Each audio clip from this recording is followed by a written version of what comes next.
Hey everybody, Scoutcrafty here again, TGIF. Thank God it's Friday. Another week come and gone, and we are part 3 of our antique sled restoration. What we're going to do today is we're going to do a little bit of sanding, a little bit of priming, and we only have one part left of this. I want to get this done in 4 parts, so this will be part 3. Let's see what we can get done and what we've done already. Okay, for today, we want to finish up with sanding. We got to prep everything for any kind of paint we're going to do. We'd like to get some Rust-Oleum, rusty metal primer on all the metal, the runners and everything. And that's what we have to do today. It's a lot of manual work here. Again, I'm going to be doing most of this manually with sandpaper. One thing we have to get to is around the nail heads. Anytime you have nail heads or something, you're always going to have rust, things like that. So we're going to try and get that out there so it don't stand out. Also, we have to have this even. Like if you notice here, it's a little more staining around some of the areas. We're trying to get this an even, because when we put the stain on, we got to pick a color that we're going to have. And when we put the stain on, it's very important that the surface is uniform before the stain goes on, or else you're going to see it through the stain. You know, stain is clear. Other than that, let's get started. Now, I decided I was going to sand this entire project by hand, no machines. And in order to do that, you want to keep your sandpaper clean. The best way to do that is to use your belt sanding cleaner, the little eraser. Turn it upside down, your sandpaper, and just rub it back and forth a few times, and it cleans your sandpaper right out, keeps it cutting.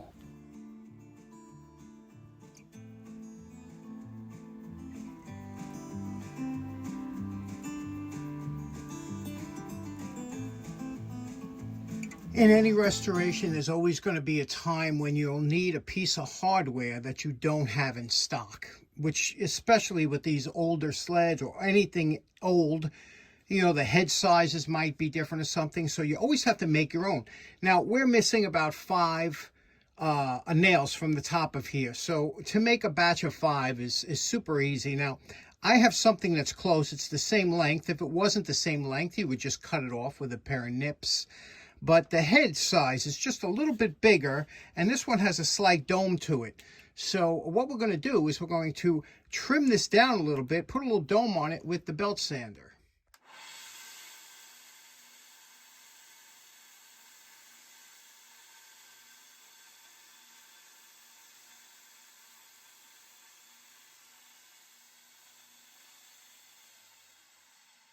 Okay, so you can see it blends right in nicely. We replaced the middle one. That's the nail we modified. Looks good, right? Okay, I've had it with sanding. I'm done. Sand as much as I could. Here we go. Odorless mineral spirits. Take a rag, put some, dampen the rag with the odorless mineral spirits. You could see it's going to darken it up, but this will dry. This isn't what it's going to look. This will dry instantly, you know, but we're just getting off any dust. We already vacuumed it. Now we're just getting off any dust that's on here. And we're just going to stain it. It really doesn't. It's not like you have to worry that you're putting on a polyurethane or something like that. But we go over the wood like this, okay? And you could see some is going to absorb more than others. You know, you can see over here. But, and this is a good idea to see how your absorption is going to be, because remember, the original finish that was on there filled in a lot of the pores of the wood. So now we're going to clean this whole thing out with mineral spirits, okay? And then we're going to apply, we'll let this dry while we mix our stain. Okay, we're ready to mix our stain. We want a custom color. We want a color that looks close to the original, but it's got to be a little bit darker, to, you know, so it evens it out a little bit. And so what I picked out here is I got 2. This is Golden Pecan. That's a vintage color from, I don't even know if they still, Golden Pecan. And we have my favorite, Gunstock. Now, Gunstock's too dark. We don't want it as dark as Gunstock, but we want a little bit lighter and keep the same properties. The Golden Pecan is a little bit too light. And to do that, to see how it is, you take your stain and you go like this here. Take the lid off. It's already been shaken vigorously, and we dip in a piece of wood, and that's Golden Pecan. You can see it's a it's kind of a light color, right? And this, I'm going to do the other side now with gun stock. Now, gun stock is nice, but a little dark. You know, a little bit dark. It really won't show up too much the pinch. What we're going to do is we're going to mix the two because we want something in between. I have to say I'm pretty good at this because I mixed all the stains for my furniture and my door. Everything upstairs is custom stain. So you can make any color you want. Now, to do this, the best way I found to do it is take a tin can or a mixing vessel, 2 small cups, these little disposable cups, and decide we're going to want more, because darker, you always put the lesser amount in.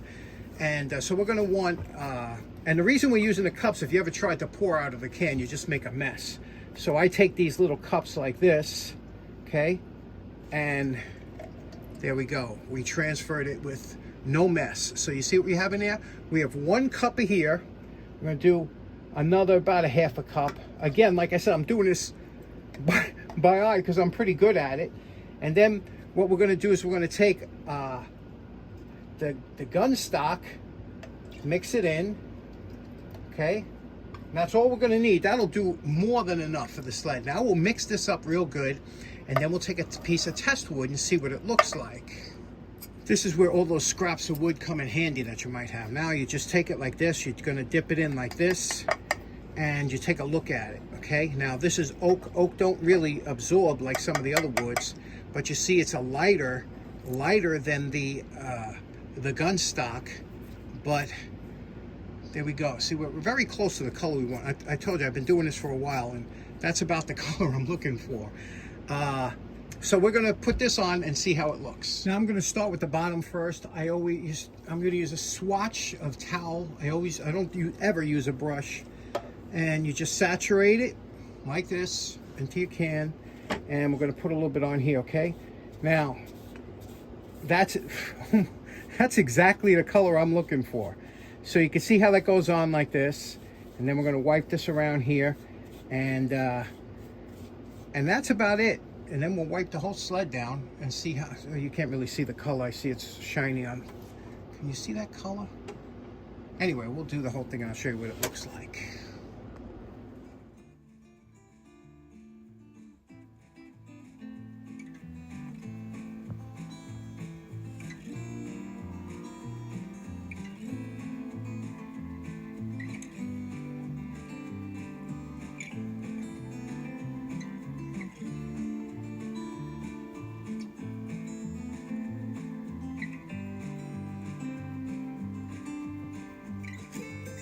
Okay, that's the exact color I was looking for. Now, you want to, whatever stain you have left over, put it into or cover that up with plastic, because in case you have to do any touch-up later on or something, don't throw that out yet. Now what we're going to do is we're going to let this dry or absorb into the wood, then we'll wipe it down with a clean cloth, and then we'll eventually apply a finish, but this has to dry now the way it is. We don't want to forget about the steering arm that we have to do. Now, what I do a lot of times to save the stain is I take the glove that I used to apply the stain, I cover the can with my hand and pull the glove over the top of the can like this, okay? And now you have a seal over the can that'll kind of keep that liquid until you finish your project, and then you can toss it. Now it's been a few hours that the stain has sucked into the wood here. Now what you're going to do is you're going to take a terry cloth here, and you're going to wipe off any excess stain that didn't absorb into the wood, okay? Any excess stain. Then after you wipe this all down and it's smooth, then you put a coating of either shellac or whatever you want to do. We're going to do a shellac first. First coat shellac. Removing any excess stain is an important step in refinishing here, because after you take off any of the stain, it'll help the top coat of varnish or shellac or whatever stick better. After that, we're going to prime the braces with rusty metal primer. Okay, now you notice the steering arm, because it's oak, and a new oak and a hard oak and a white oak, it absorbs stain a little differently than the rest of the wood. Maybe it's ash, you know, and so what we have to do, We have to just make that just a little bit darker. Now, I'm going to use a clear shellac on here, but on this, because it's a little bit lighter, I'm going to use an amber shellac. Amber shellac is just, it gives a warmer coloring to it, and that should blend it a little bit better. Again, if you notice, all my stains and varnishes are applied with a small piece of rag. Now for the bottom, I really love this color. It's just like almost factory, I think. So what I want to do is I'm going to put clear shellac, not a colored shellac, so that'll keep that color.